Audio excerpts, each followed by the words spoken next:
क्या कहना चाहते हैं? श्रद्धेय बाबू कल्याण सिंह जी हम सबके आदर्श, हम सबके प्रेरणा स्रोत और सुशासन की शुरुआत जब हुई तो उसके प्रतीक के रूप में माननीय कल्याण सिंह जी का नाम उभरा।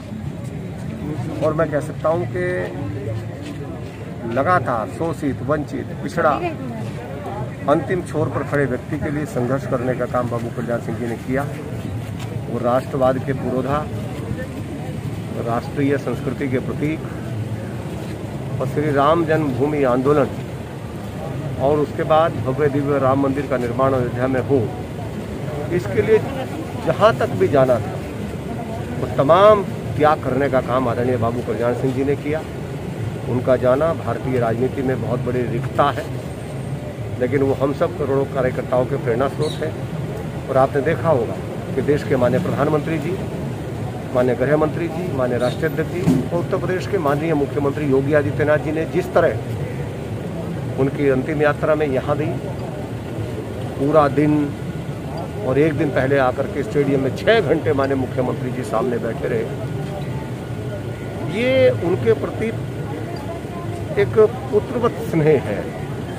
और मैं कह सकता हूँ उनके आदर्शों के प्रति एक समर्पण है, उनके आदर्शों को अपने जीवन में उतारने का दृढ़ संकल्प है। और निश्चित रूप से भारतीय जनता पार्टी का ही कार्यकर्ता नहीं बल्कि देश भर में राजनीति में लोग दुखी हैं।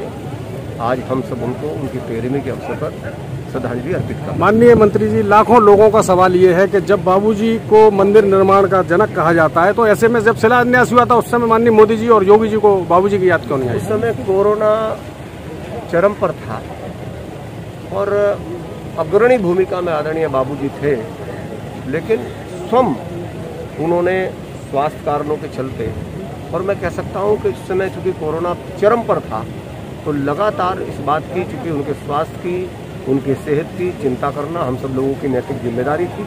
और मैं कह सकता हूं कि आदरणीय बाबूजी हम सबके प्रेरणा स्रोत।